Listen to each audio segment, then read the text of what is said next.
Welcome to Extra Blue. I'm your host, Elena Sonneson. Today's guest is someone who has inspired me since I was just a young teenager on the Wayzata ski team. Maggie Bowman graduated from Wayzata High School in 2010, where she was a standout runner and skier. She was also my ski team captain when I was just an 8th grader. I still remember her calm leadership, her inviting smile, and her contagious enthusiasm for sport and for life in general. She was the kind of captain who made everyone feel like they belonged no matter how fast or slow you were. Maggie went on to run at Luther College, a Division III school in Iowa, where she became a 14-time all-conference performer and 3-time NCAA national qualifier. But what's most impressive about Maggie isn't just her athletic resume, it's how she's continued to evolve her relationship with sport over time. After college, Maggie became the Dean of Students at the Blake School, where she also became coach of the running team. She led multiple teams to the Minnesota State Championships and helped shape a new generation of runners, all while pursuing her own goals in sport. Maggie has now become a 2:41 marathoner, and in the winter, she is a yearly Birkie Elite wave skier. Maggie's ability to balance a full-time job, coaching, and her own training, all while bringing that same contagious positive energy, is definitely something to admire. More recently, Maggie has transitioned into full-time coaching, bringing her passion for distance running, mental health, and athlete well-being to the forefront. In this episode, Maggie and I talk about what it means to dream big while staying grounded, how her experiences with pressure in high school and body image shaped her philosophy around training and recovery, and how she's navigated the balance between athletic goals and career ambitions. We also discuss the broader experience of being a woman in endurance sports, the pressures, the expectations, and the importance of creating supportive spaces where women can talk openly about fueling, cycles, and the realities of pursuing both sport and building a family. We chat about the element of family building that a lot of female endurance athletes in their 20s and 30s have in the back of their mind. Maggie shares a bit about her journey in finding this balance of career, sport, and life.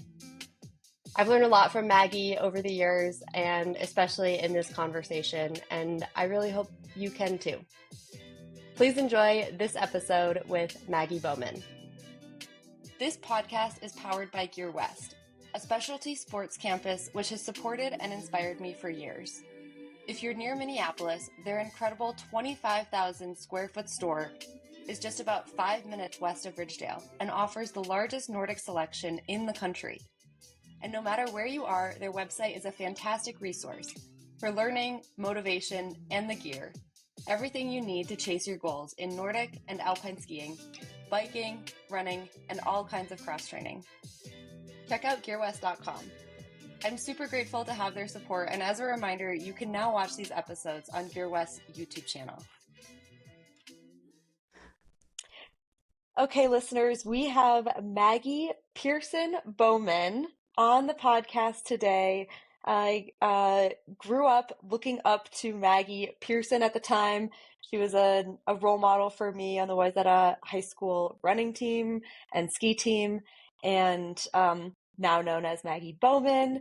Maggie, how are you today? Thanks for joining. I'm doing great. Thanks for having me, Elena. I'm excited to be here. Yeah. Did you make it out for a run this morning? I did. I had an easy day today, and I think I wrote on Strava that it is long sleeve season and fall, nice. which is like my favorite season. So It was great. Was it long sleeve and shorts? Long sleeve and shorts. It's the best thing. That's such a good time. Such a good time. You start out with your hands like in your sleeves because your hands are a little cold, and then by the end you like roll them up a little bit. It's great. Yeah, that's perfect. Are you training for anything right now? I have a bib for CIM, so California International Marathon, which is in 8 weeks, and I am at this point a little bit undetermined about whether or not I will actually race it. Kind of depends upon how training comes together in the next couple of months. But theoretically, I'm on the path to that. So about 8 weeks out from a marathon. Okay, cool. And you are also an avid skier. So, like, what does that look like? Are you this time of year, are you incorporating any roller skiing into your training plan, or does that wait till after CIM? Great question. Usually roller skiing picks up whenever I'm done running racing in the fall. So Okay. if I do like if I race Chicago or if I race something like that, then I'll start roller skiing sooner. This year, I probably won't until after CIM, but Hmm. I'm gonna probably be helping out with some high school uh like beginning of season Nordic stuff this year. So my guess is I'll end up with some roller skis on when the Okay. high school season starts. Not really Yeah. like for myself, but as like coaching. Cool. Which high school are you gonna maybe coach? I'll be back at Maple Grove. Okay. My husband Anders coached there for 10 years, starting back in like, I don't know, 2012 or 2013. And then I joined him as a coach there when we started dating. Mhm. And I haven't coached there the last couple years, and now I'm going to go back this year. So I'm excited about that. Oh, that's gonna be so much fun. Yeah. Those high schoolers are so lucky to have you. Is Anders gonna Aw. go back too, or His work schedule is tricky, so I'm guessing he'll be there on a volunteer basis when he can. okay? But he'll be excited to be back. He likes Yeah. working with kids and skiing, so I'm sure that he'll get the bug again too. Yeah, very fun. Well, you recently made the transition from working at Blake High School as the dean of students. You also were coaching at Blake, right?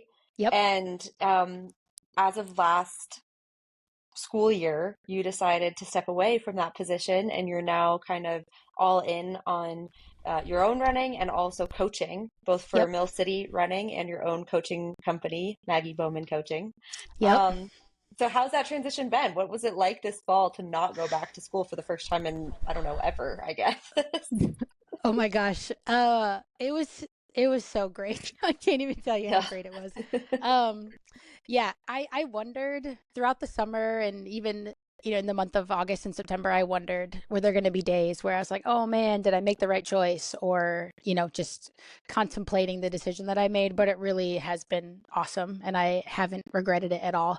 Um of course there are like certain individual colleagues and friends at Blake who I miss seeing on a daily basis. So I'm just Mhm. having to work hard to like maintain those relationships. But other than that, like the transition has been really awesome. And what I tell people right now is that my work is like 98% things that I love to do and Yeah. 2% some stuff that I don't. And that is such a happy ratio for me and a Yeah. much happier ratio than I had kind of the last couple years, which is one of the reasons that I was thinking about making the transition. So I'm just really thrilled and yeah, haven't looked back.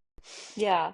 Well, that's wonderful. I'm really happy for you. It's been fun to watch you kind of make this transition, and you're still working with young athletes, both with Maple Grove High School ski team, but then you're also coaching for the Breck running team, right? So how's I that am. fall season going? It's going really well. We just had our conference meet last week and we had some great performances, which was really fun. Um, we have a week off of competition this week because it's MEA around here. Oh So a yeah. lot of Oh my people are gosh. traveling and schools, don't have class and stuff. But then our section meet will be the following week. So we're coming up on high school championship season, which is really fun, and we have aspirations of sending some folks to state. So that'll Yeah. be that'll be really good. And yeah, I never wanted to leave the like high school coaching world, so that's been a really fun part of the fall. And I'm coaching with one of my really good friends, and that whole part of this season has been really enjoyable. Yeah, very cool. Well, I can't believe it's already like coming up. It's MEA weekend and Yeah. it's uh like sections next week, soon to be the state cross country Yep. meet. Just so many fond memories there. And Yep. when you're not like in it with that scene, I just like lose track of time and don't necessarily Totally. realize that whole schedule. Totally. But it's funny because when you were living it, it's like that's everything, right? Like Right. every Right. decision you made was around the section meet Yep. that's happening a week from now. Yep. So true. So true. It's actually kind of kept me on like the academic schedule, which has been sort Yeah. of nice because I work with high school kids. Because I think Mhm. otherwise I'd be like, yeah, what week is it? What month? Right. Like that kind of thing. But yeah, it's very much like, okay, conference and then 10 days off and then sections and then state. So I'm still in that calendar like I have been for going on 100 years now, I think. Yeah. Oh my God. Well, you're balancing uh, coaching, you're also balancing your own running goals for potentially racing at CIM this fall. And throughout your career, you've really balanced both running and skiing, through high school at Wayzata, college at Luther College, and beyond now. So, what has really kept you connected with those sports throughout all of these different stages of your life? Yeah, great question. Well, I think when I was about a sophomore in high school, I fell in love with the endurance sports scene.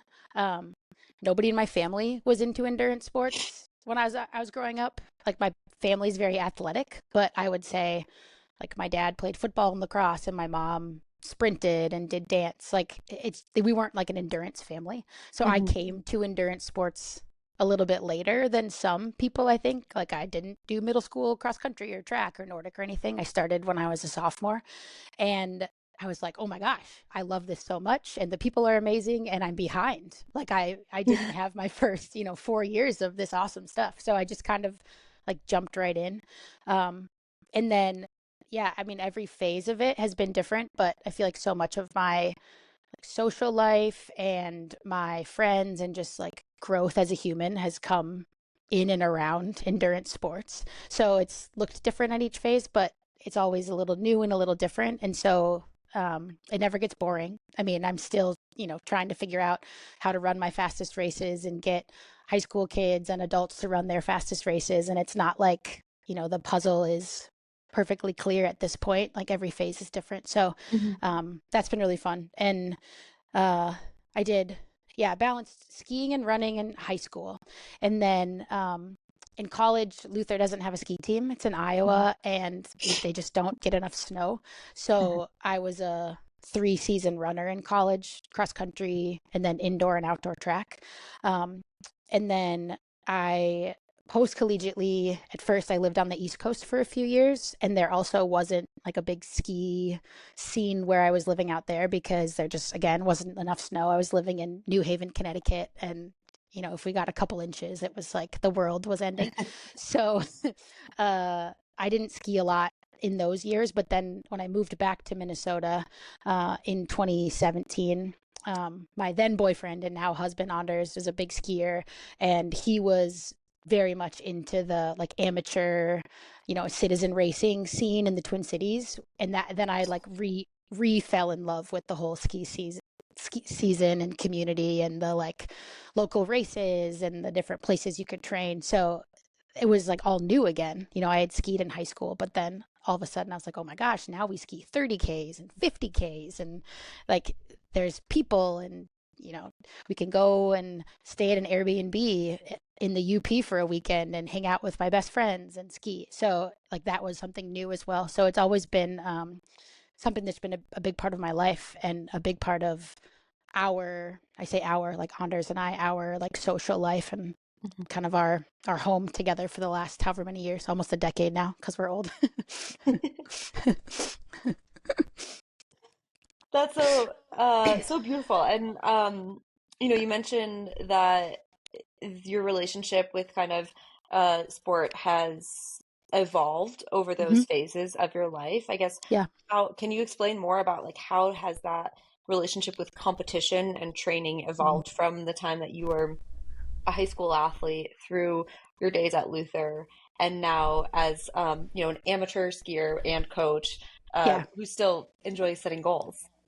Yeah. That's a great question too. I think in high school, well, anybody who knows me well can tell you I'm hella competitive in everything I do, sometimes to an unnecessary degree.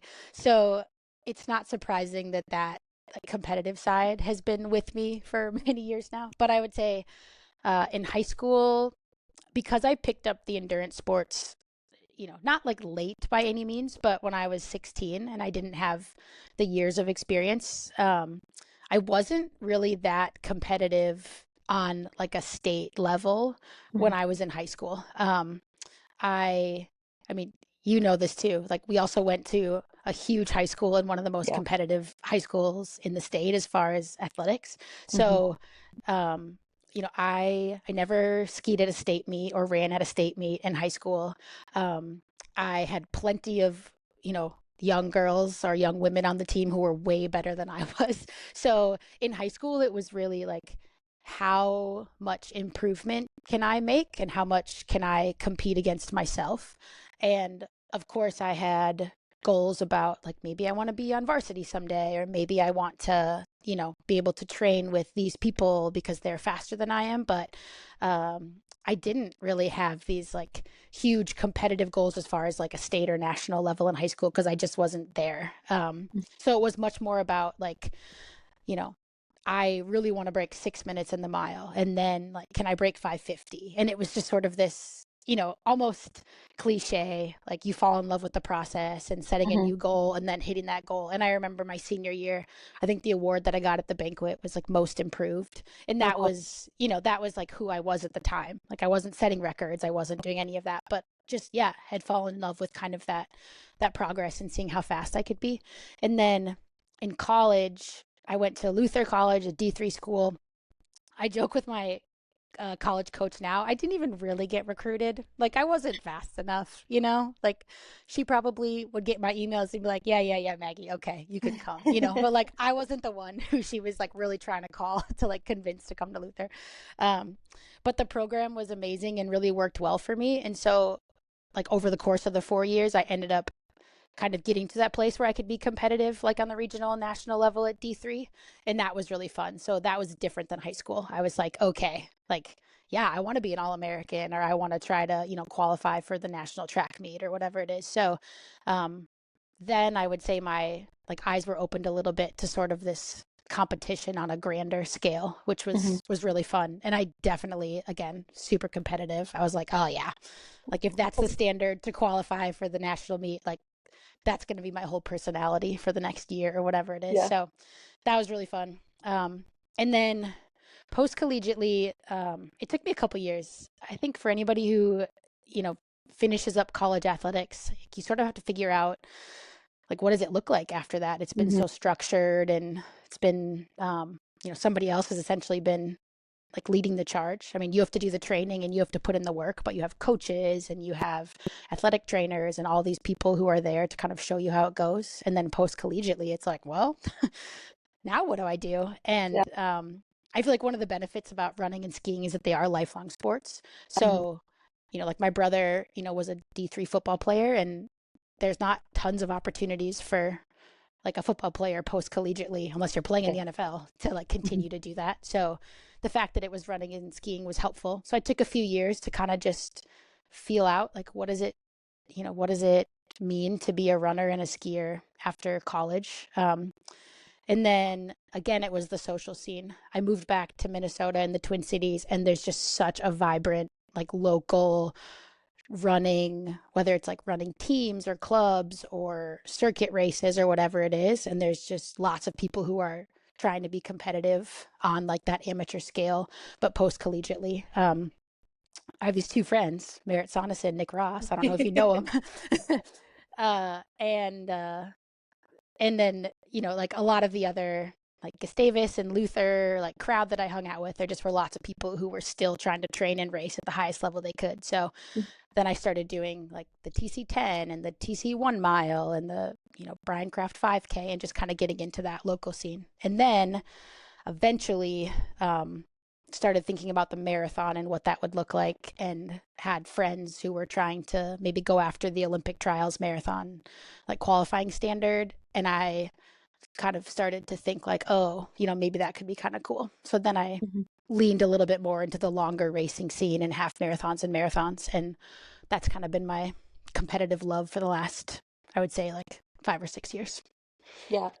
It sounds like it's been a very kind of gradual approach, Mm-hmm. but still with that edge of competitiveness. And it's sort of just what are you competitive with? And you talked about the days in high school where maybe you weren't at the level to be racing towards the state meet or anything.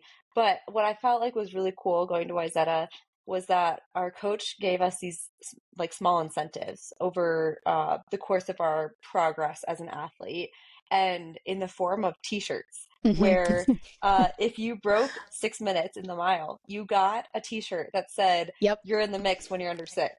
Yep. And when you broke 550, it was you're feeling nifty when you break Yep. 550 or something like that. Yep. And Lordy, Lordy, you're under 540. exactly. Like, and Yeah. those are you get to wear those then with so much pride.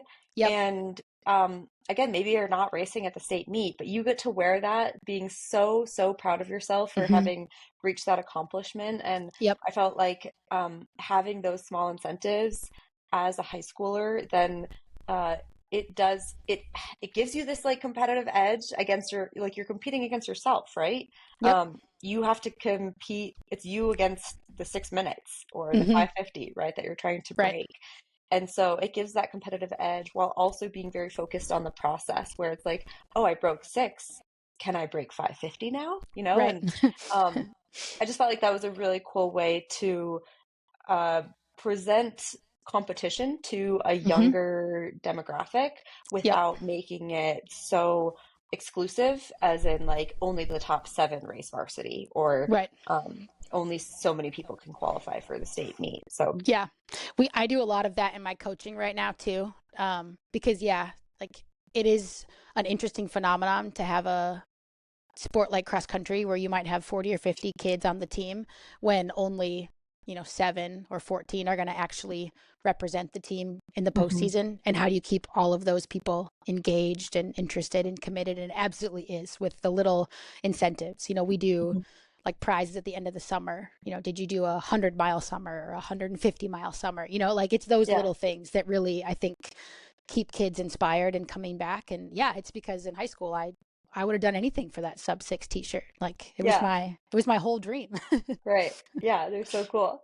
Yeah. Um, I'm also curious because when you then went on to Luther, you went from having run cross country in the fall, skied Yep. in the winter, and then ran track in the spring. And then all of a sudden, you mentioned you switched to a 3 season running year, Hmm. right? And so, Yep. what was that transition like?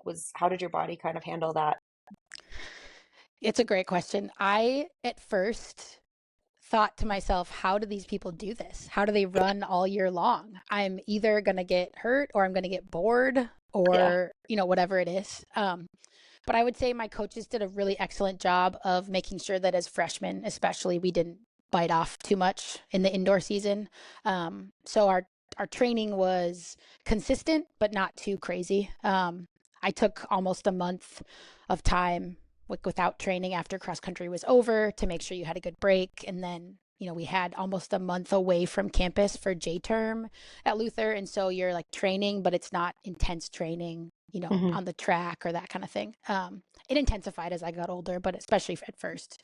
And then I think, um, I was worried maybe about the 3 season aspect of it, but to me, like indoor felt like an entirely different season than outdoor. I mean, I had hmm never like trained for an indoor season before. I think at Wayzata maybe we did one indoor track meet at the Yeah, beginning of the season or something, but it wasn't something that I had a lot of experience with. So, the fact that I could run a 4x8 indoors was like, ooh, like this is fun. Or, yeah, sometimes they had 1,000. That was a race indoors, which was a new distance that I hadn't yeah. raced before. So there were just little pieces of it that were fun.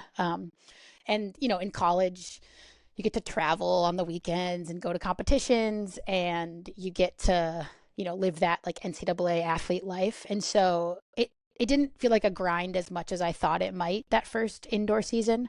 Um, and then again, my coaches really periodized things well, and I didn't do a ton of training in the month of March. So hmm January and February were a little bit more intense with the indoor season, and then I think, we took almost a week off after the indoor season, then kind of slowly built back in so that we were, ready for outdoors in April, May, and then into June. So they did a nice job of making it feel like 3 distinct seasons and not just one long like marathon of training and racing in the hmm spring. So um, I found that it worked pretty well. I did miss skiing, especially early on. So when I was home over the holidays, usually each year I would, get out on my skis a few times or reach Yeah. out to, friends from home who were there and we could go skiing.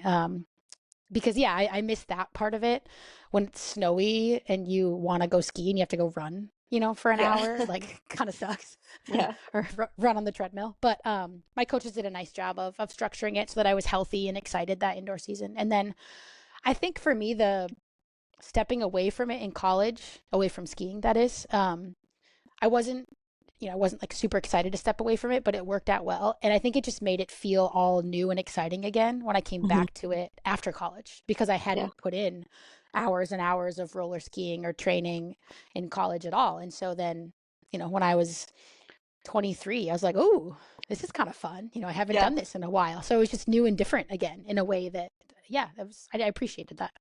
Yeah. Well, you spoke about kind of the social aspects of that post-collegiate scene Hmm. of running and skiing, and how it's a great way to just socialize with your friends, or to go to a race together, or get an Airbnb for the weekend and go for a ski trip with your friends. Um, but you're also kind of competing as an amateur, working every day as well. And so I'm curious, like, where do you find that motivation in what you're doing, and to go out and do those intervals, and to set a goal for CIM or for the Berkey or whatever it might be? Yeah. Yeah. Um, yeah. My brother, who's not an endurance athlete, always just says like built different, just like doesn't understand. Which in some ways I feel like is a little bit true about us endurance Yeah. folks. It just Mhm. there's a little bug that you get and you can't ever outrun it or outski it. But I would say um it makes me happy. It brings me Mhm. joy. I We talked about how when you're younger you measure your life on like the academic schedule and the conference meet and the section meet. I Yeah. feel like I feel like when you're an adult, the now and then like your job could feel stagnant, or you are kind of searching for what's bringing spark, or whatever it is. And the fact that much of the time, not always, but much of the time, I have my next 2 to 4 months planned out in pursuit of a goal that means a lot to me, and that is something that I'm passionate about. Like, I think that's a pretty cool thing in the life of an adult. I just don't know that everybody always has that. So Mhm. um you know it's it's a way to it's a way to structure your time. It's a way to see progress, to improve, to you know to kind of see like what aspects you can get out of yourself. I just think that some people find that in work, some people find that in family or in relationships. And I'm not saying I don't, but I get a lot of joy and a lot of fulfillment out of the athletic pursuit. Like, Mhm. how fast can I run a marathon in 4 months? I don't know, but we're going to find out. Yeah. And then in some ways, yeah, you still measure time by that. Like, okay, post CIM, I'm going to take a little break and I'm Yeah. going to have some off season, like Yeah. it's nice. You get into that habit, and you start to live the life of an endurance athlete. And then eventually, like, I don't know any other way, like Yeah. that's just who I am. It's a part of my life. And because so many of my friends and my husband are on the same thing, I've never thought twice about Yeah. Sometimes we are just built different, though. it. Us endurance athletes. Sometimes I get that question. I'm like, I don't know. I love endorphins, and Yep. um, Type 2 fun. That's what it exactly, is. exactly. Merritt, my sister, and her husband Nick, we've joked about how there's sometimes like type 3 fun, even, Yep. where it's like, was this actually rewarding? I'm not Right. sure, but maybe I'll be rewarded by it like in a few weeks or months from now. Right. Right. So there's Yep. multiple types of fun. Yes. But you've talked about a lot of this kind of athletic journey in a very, I guess, light manner, where it's about the socialization of it, or setting a goal for yourself, getting a t-shirt in high school, or taking the next step in college. But I'm curious then, if you've ever struggled with pressure that you feel like is set maybe on young women to perform a certain way, or to look a certain way as an endurance athlete. And yeah, I guess, has there been aspects of it where it isn't quite as light? Yeah, totally.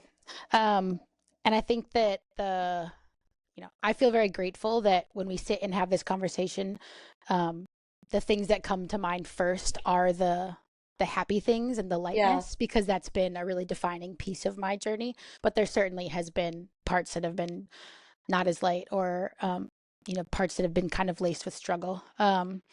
The piece that was, I think, most salient in high school, was that body image piece that, Hmm. um, is something that I never ever think should be normalized, because like there's just no part of the young athletic life that should have anything to do with body image. But I do think that depending upon the sport or the demographics of the athletes, it is more persistent than in other places. And I felt that a lot when I was a young athlete, competing in cross country. And I think part of it probably was that, like I said, I didn't start as an endurance athlete. And so, I played soccer and I was weightlifting, and, I played lacrosse for a couple of seasons. And I think when I joined the cross country team, what started as sort of like some very innocent, just, observations of my own body, and like how it was maybe changing as I changed my activity, like Hmm. all of a sudden I couldn't squat as much as I had squatted before, because I wasn't doing a lot of squatting anymore, but I could run a lot faster in a mile. And it was like this, oh, like my body feels different, like things are Hmm. changing. And I think what started as just like, yeah, kind of neutral observations turned into something that became pretty pervasive, as far as like how I felt I needed to look in order to Hmm. perform a certain way.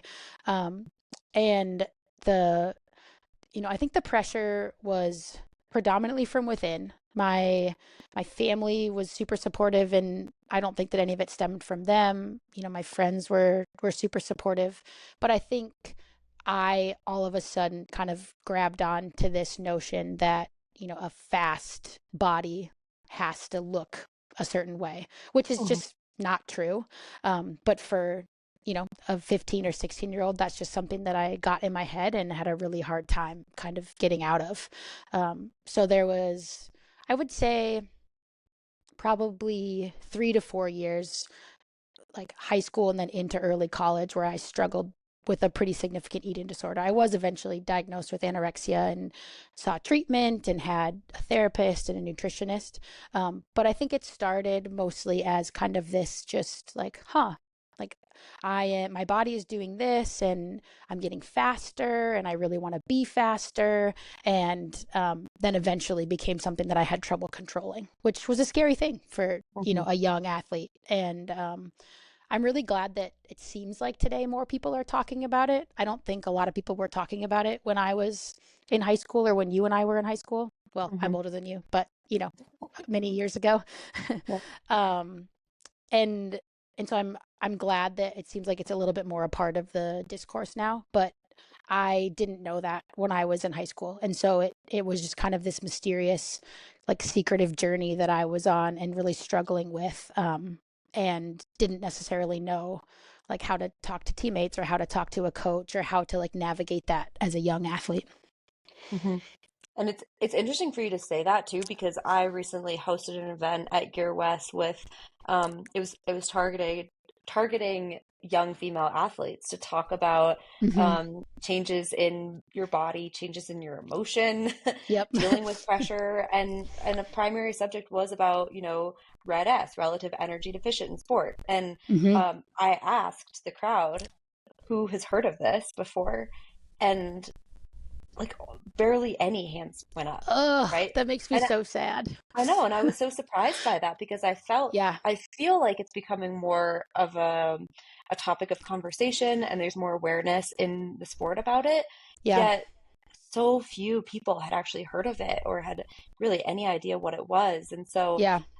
I feel like we as an athletic community are trying to bring awareness to it and Yeah. education and resources about it, but still there are so many holes to that. And Totally.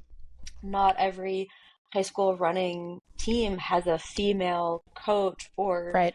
role model that can talk about periods or Hmm.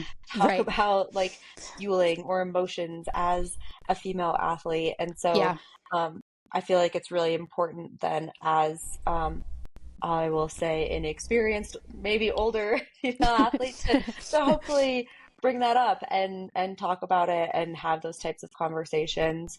Yeah. At the same time, it doesn't make it any easier. And you know, a lot of what you just shared with us is that it was this very gradual realization, and Hmm.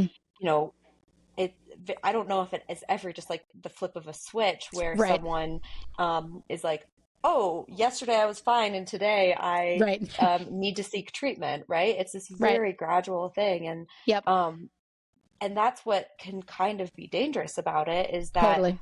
it's so hard to catch. And so Hmm. I'm curious, like, how did you recognize what was happening, or did your support system recognize it and sit you down um, and talk about it? And what did kind of recovery from that look like? Yeah. Yep. I totally agree. That's what makes it super hard is you don't have that switch. Hmm. Um, yeah, I think I remember my sophomore year in the spring, sophomore of high school, in the spring, setting goals for the cross country season in the fall. And so I'd done cross country my sophomore year and then had skied Nordic that winter. And Hmm. then I was looking ahead to the next cross country season. So it would have been my second season as sort of what I called like my endurance athlete life.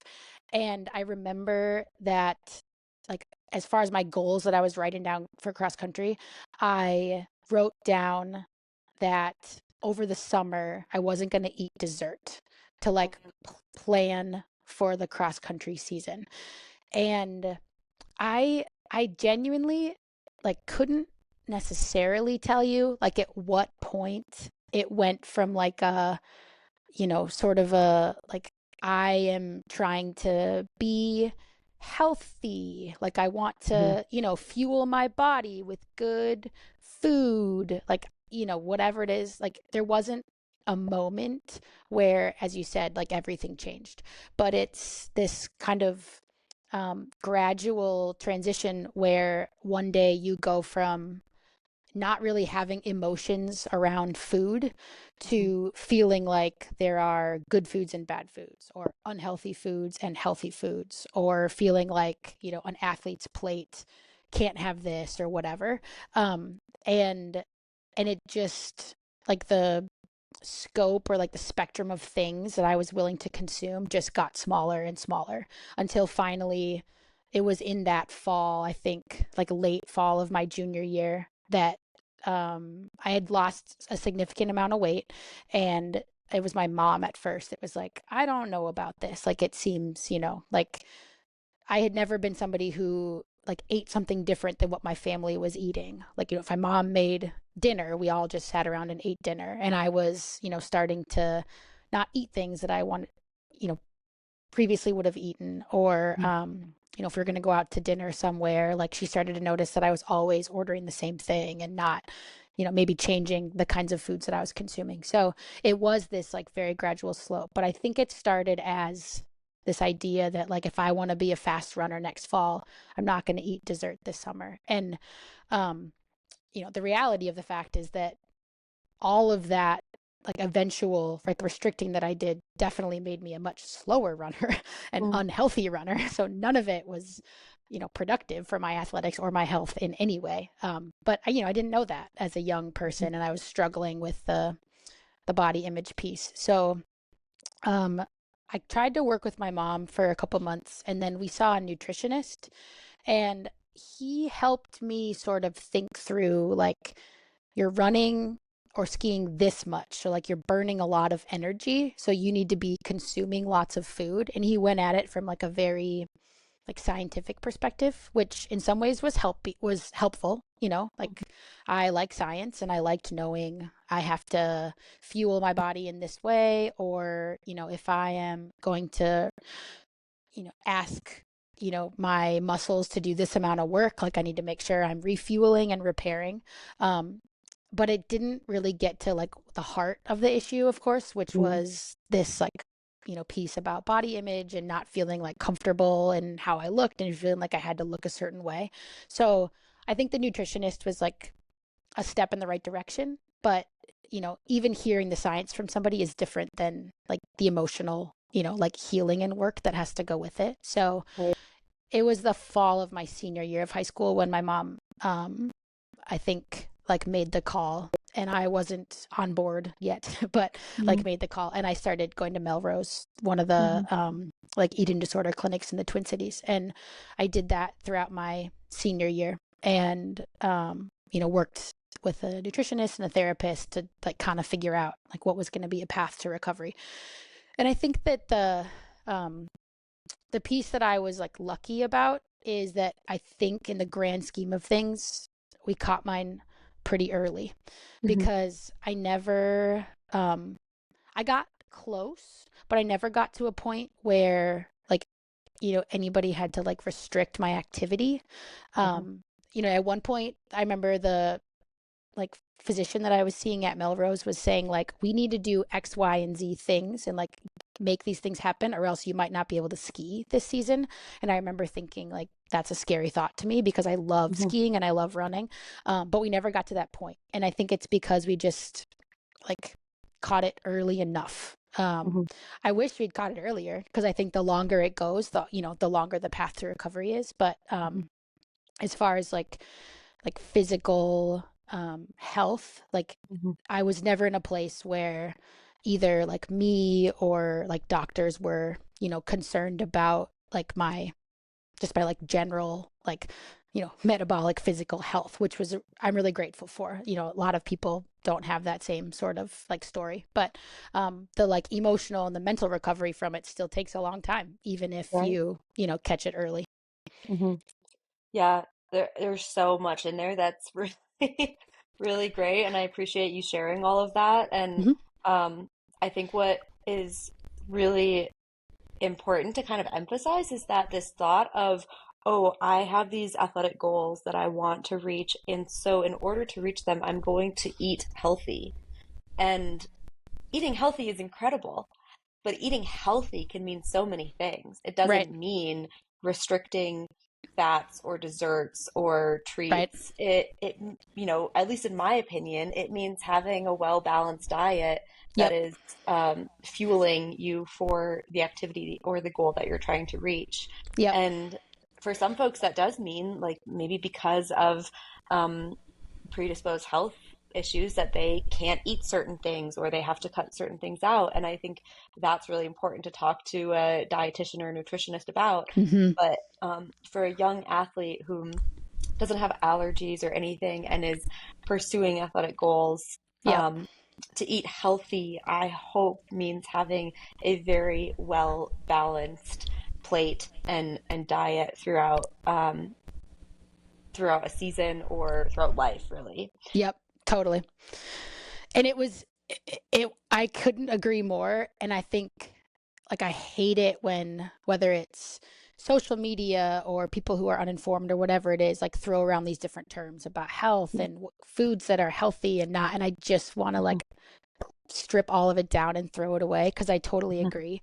Um, and I think that one of the things that eventually helped me to recover is the fact that the more that I worked with a nutritionist and a therapist, and the more that I added things back in that I had previously restricted, the faster I got. Like it was, which shouldn't be a surprise, but Right. like that was probably the thing that was most significant in my like recovery, is that, I remember the day I was not excited about it, but my nutritionist was like, here's the deal, we're going to normalize it. You're going to have dessert every single day. And I was like, ugh. Like I Yeah. just could not even wrap my brain around that, like my young athlete self. And then, like magically crazy, like I started getting faster and I started Mhm. running better times and my workout started going better, and it was just this moment for me that I was like, oh my gosh, like I was Yeah. wrong, Yeah. like as exactly as you're saying, like the healthy athlete needs a healthy balanced diet, and Hmm. just none of what I thought was true. Like all of the weird notions that I had, not weird, that's not the word I want to use, all of the assumptions that I made about Hmm. what was healthy and what was not were entirely untrue. And they were, in fact, inhibiting my athletic performance as opposed to helping it. Right. And thank goodness that you had your mom there Hmm. to look out for you and to kind of see what was maybe going on. Yeah. Um, I recognize that not everyone has a mom who's around or aware or looking out for Hmm. their daughter or son. I mean, this is Yep. not uh, Right. specific to only women. It can happen in young male athletes as well. But Right. um, I guess I'm curious for women of any age or mothers or role models who are out there maybe listening right now and Yeah. either are an athlete who's in a similar position that you were in, or maybe is a mom in the position that your mom was in, maybe Hmm. feeling pressure um, to look a certain way, to perform a certain way, to eat a certain way. Like, what message do you have for those listeners? Ooh, yeah. Um, I think that one of the biggest things that I just think about more so now than I ever thought I might was just the language and the rhetoric that I use around food. Hmm. I just think that there are so many ways that we are inadvertently giving young athletes, as you said, whether male or female, the wrong sort of impression. And I think what I really have tried to do, and in my own journey, but then in working with young people and adults, in sport, is just like food should be joyful. It should Hmm. be celebratory. It should be fun. And so, I will, I think my family members or my friends sometimes get tired of this, but if someone says like, I'm going to eat this, I earned it. I always say, nope, you don't have to earn it. Like you just Hmm. get to eat. And Yeah. I think like things like that even are just, we have to be careful about the way that we talk about food. And I also talk about it differently, around my husband at home than I do with my young athletes. So Hmm. at home, right? Like, you know, Anders and I can sit down and I can say like, ugh, I ate so many gels this morning, like during my long run, that I just cannot have any more simple sugar. Like, I Yeah. don't want any more simple sugar because I might not have it, right? But if I'm like with my younger athletes and they've done, we've done a workout or we've done practice, and one of them's like, Maggie, do you want a cookie? I'm like, yep, I want a Yeah. cookie, like it's not performative, it's real, but it's just Hmm. like modeling that like food is joyful and there's Hmm. no good and bad foods and we all get to, eat in a way that makes us healthy and happy.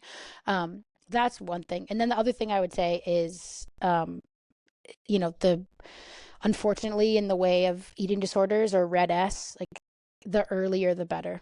Because the longer that those narratives are in somebody's head, the longer it's going to take to rewire all those things that are, wrong assumptions. Hmm. So the earlier that you can talk about it or seek help or even just, have conversations about like changes that might be seeing, it's probably going to be beneficial in the long run.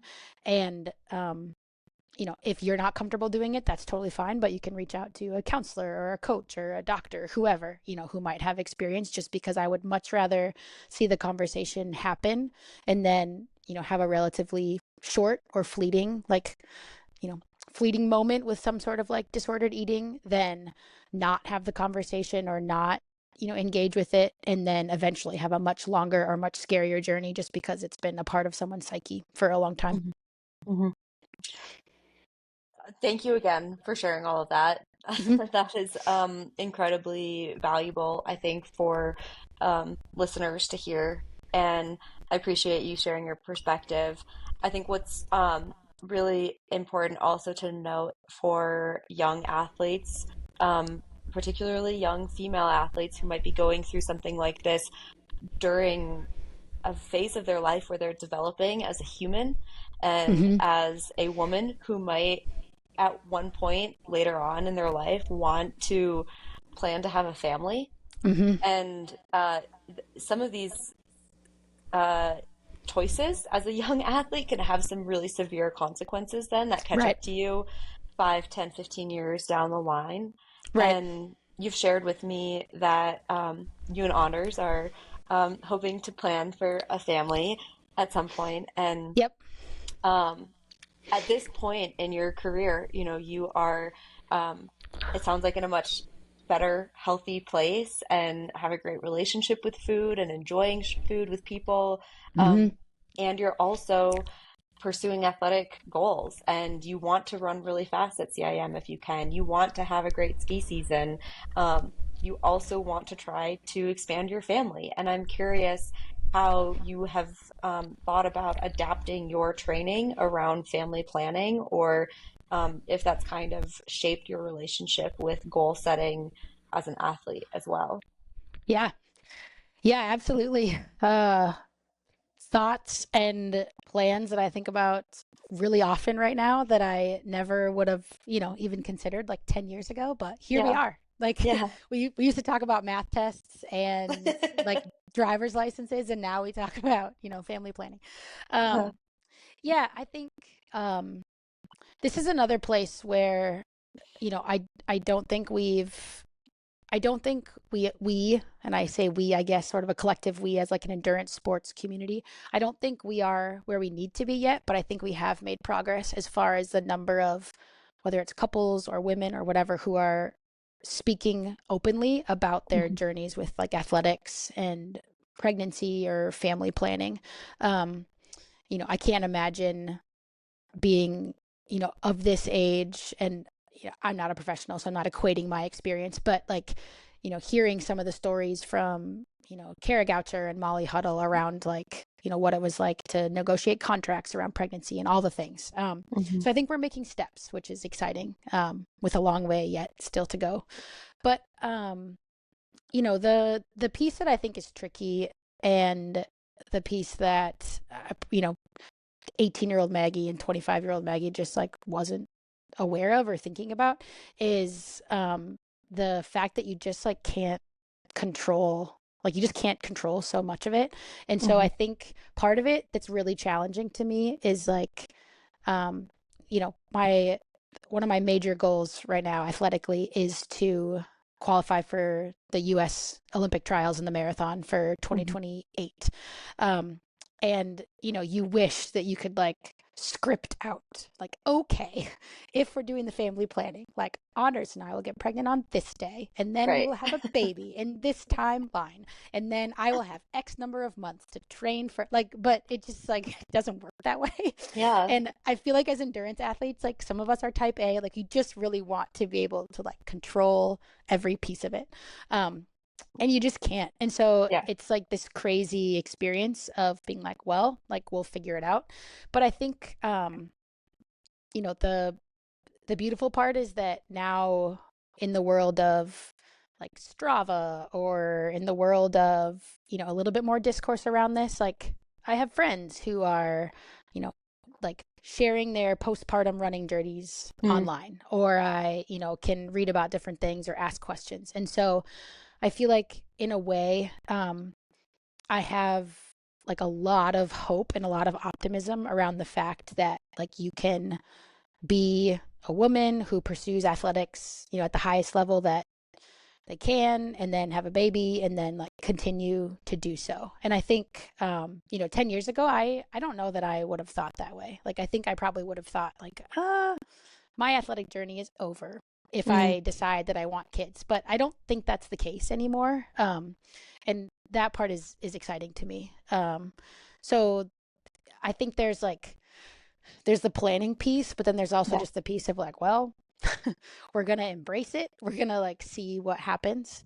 Um, I do think that having like gone through the history with an eating disorder when I was younger, like I think it sets me up in a way, to be like, I don't know, optimistic is maybe the right word. Like optimistic about the fact that like bodies change. You can go through craziness and whatever, and then, be a happy, healthy, fast, strong athlete on the other side of it. And whether that's like, you know, um, puberty as a teenager, or for me, like challenges with eating and, like anorexia, and then like, red S, or pregnancy. Like, I just think I wouldn't say I've seen everything, because I haven't, but I've had like numerous experiences where it's like, okay, like, you can be a you can be a confident, strong female athlete and endure like challenges, physical Hmm. challenges, and then like come out the other side and be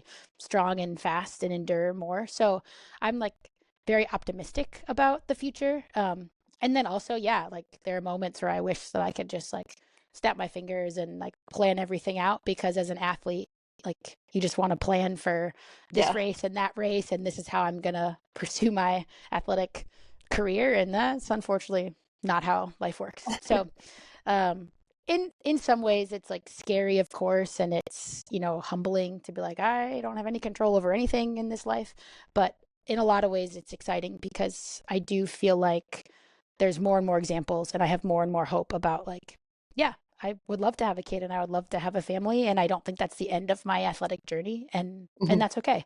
Um, and you still have to, you know, think about the biological clock. I'm Hmm. 33 and Anders is 35. And so we're, you know, in a place in life where we feel like this is our opportune, like child rearing years. And it also happens to coincide as a woman with some of your best endurance athlete years. Yeah. So, you know, the clock is in some ways working against you. But I just have a lot of like optimism that we'll be able to navigate it, and that I don't have to give up my athletic dreams, you know, to have a family. And I Yeah. think that it might even, you know, I've heard lots of stories about how like having a family even just increases the amount that you appreciate sport, Hmm. or, you know, the ability to move and the ability to be out in nature or whatever it is. So I'm looking forward to it, and I'm sure it'll be challenging in some ways, but yeah, I want to have a family and be an athlete for a long time. So hoping Yeah. that I can do that. Well, let's talk about mom strength. I mean, I feel like there are Seriously. so many examples of like the mom strength is a real thing, It's and crazy. it's crazy to see what some mothers can do. And I Yeah, guess I kind of want to just like pause and acknowledge like our bodies are so cool of they're what they so can do crazy.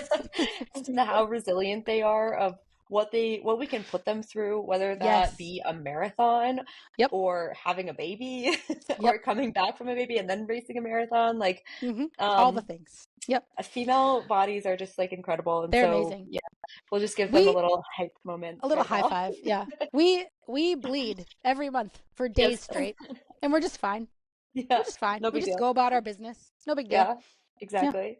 Whatever. Um, and it has been really cool to see some female athletes kind of speak up about this as they can pause or take a season away from competing and then they can come back and show that they have this mom strength. And Right. it's really cool to see. And I think that there's maybe it's becoming again a little bit more in conversation of like how women can plan to have a family and then also pursue their athletic goals. But I'm curious if you've done much research in terms of like high athletic performance during pregnancy, before and after, and is there anything that interesting that you have really found that sticks out to you? And then is there also stuff that is missing where you're like, why is there nothing about this? Oh my gosh. You just like hit the nail on the head. Unfortunately, most of it is missing. Yeah. um yeah, it's, you know, I'm a coach and I'm an athlete and I'm a like physiology running training nerd. So like this is my day Hmm. sometimes. Like not my day. That's an exaggeration, but yeah, like I love to research and learn, and I would say yeah, there's a huge just like vacuum and Hmm. absence of research and information about running and running during pregnancy and postpartum and, you know, all the things. I think that uh the the piece that I understand to be pretty ubiquitous, which makes it challenging, is that it seems like pretty much everybody's journey is different. Hmm. And, you know, that I believe that. Like having been someone who has not gone through it yet, like I believe that everybody's journey is different.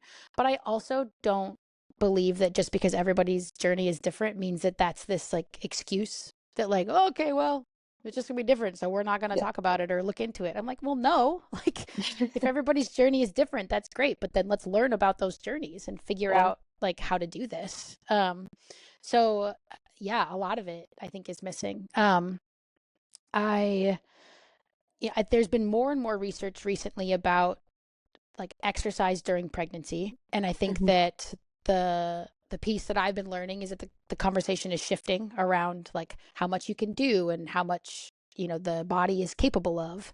I think the general advice right now is like you can, like for the most part, continue to like train sort of as like you normally would, assuming you feel okay and whatever. And obviously, like as you go, there's your your ability to train is going to change significantly over the course of 40 weeks. But I think what used to be sort of this phenomenon of like you're pregnant, like don't do anything, like don't move, don't whatever, is like slowly changing to like I work with an OB who is awesome, and essentially is like when you get pregnant you're just going to continue to do what you do until you can't anymore, and like that's an approach that I think is great and is tested. But yeah, I there's so little information out there Yeah. about like things that you can do and not do, and how being an athlete during pregnancy and postpartum is just a journey. So yeah, I hope that that we can continue to research more and learn more about it, especially because like the world clearly is still populating, so people are still having babies. It's not something that's stopping, so it seems like it should be a topic that we're pretty adamant about learning about, but Hmm. hasn't seemed to be that way thus far. Yeah. Do you think that the athletic community as a whole, whether that be coaches, teams, organizations, um, is there something that that community could do better to support women in this phase of life where maybe they're not already a mom and competing, but they are trying to become a mom or want to plan for a family? Yeah, that's a good question. I think everybody has their own journeys and their own ideas about what they want to share and what they don't, and I respect that a lot. So I think that I would never want to say that like everybody should just share everything they're going through because like more information is better. Like I don't think Hmm. that's true. Um, but I do think that um, more just conversation and understanding around what different journeys have looked like is in fact helpful.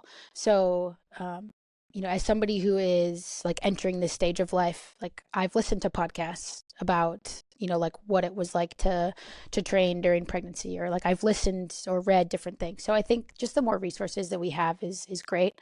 um and then the other piece too, I think, is just like the endurance community to me is one that is just very opening and welcoming. That's Hmm. always been something that I've loved about it. And so just continuing to be opening and welcoming to people throughout the stages of life, like I don't think that you women should have a baby and then be afraid to step on a starting line just because they might not be, as fast as they were before, or they might Hmm. not, like the training might have looked different or whatever it is. Your training volume is down because shocker, you're a mom now, and so like you have other demands on your time. Like I just think that we need to be opening and inclusive of what that looks like, and the more that we can do that, the more that we'll just kind of organically invite like people with that experience to be present and sharing and um, teaching the rest of us what it looks like. Hmm. Well, you've shared a lot today, Maggie, and I really appreciate it. I know that you have to get off to coach these Breck high schoolers and get them ready for the section meet next week. I just have a few final questions for you. Cool. Um, I'm curious, what lessons from your own journey through competition, health, life changes do you hope that you can now pass on to your athletes, whether they be high school girls, high school boys on the ski team at Maple Grove, Yeah. or your matured uh, coach athlete relationship that you have with your consulting coaching company? Ooh. Uh. Yeah.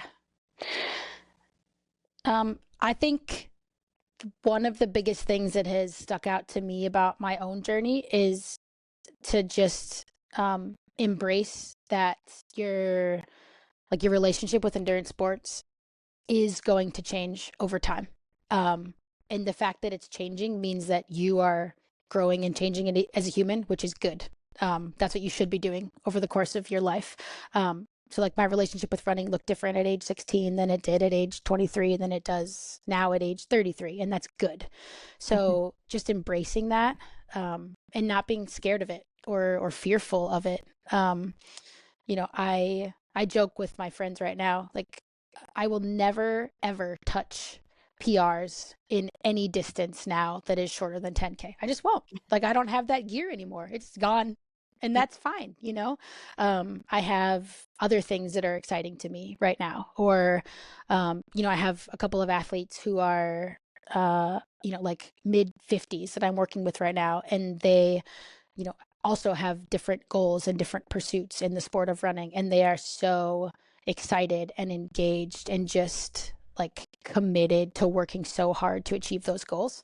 And it just has taught me that like you have to embrace the fact that your relationship with sport is going to change, but it's always going to be a great relationship despite the fact that it's going to look different. So embrace it and be excited about it.